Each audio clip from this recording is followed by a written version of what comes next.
Welcome Amy Alamar. She's an Avon mom and author of Parenting for the Genius. And tantrums aren't just for toddlers anymore. Good morning to you and thanks for coming in. Good morning. Thanks for having me. I can think of a couple real doozies where you're just like, I remember one happening actually, and someone said, she tapped me on the shoulder and said, they do grow up. Yeah. And that one has. And then they have more.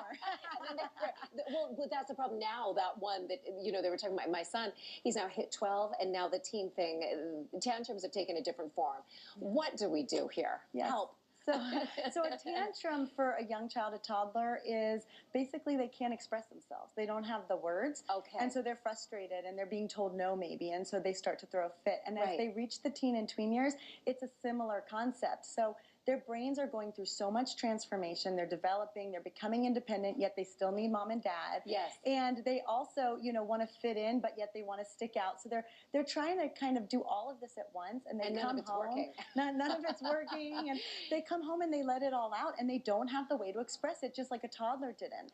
And so we need to teach them how to express themselves. And so how do we do that? How should we teach? So in the moment, it's very hard, and I don't advise trying. Yeah, right. Yeah, I advise a timeout for everyone. Okay. But as soon after as you can, really have a heart-to-heart with them and let them help you. So I know in my own home, asking them, what did I do that triggered, right? If I did anything to play into it and aggravate you. Obviously, I didn't cause the tantrum, but did I do something that made it worse? Right. What can I do to make it better? What would I say? You know, what would be your ideal?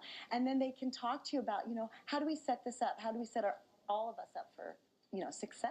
And what about in that moment if they don't want to talk? They're so frustrated and they're having this tantrum and they just don't want to even communicate. Is that really, keep that time out going? You need to let it go because it's not going to help to engage in that combat. Yeah, it's not going to help anybody. Now, if it's a behavior that has to be stopped and you need to leave somewhere, then it's just a matter of we need to leave.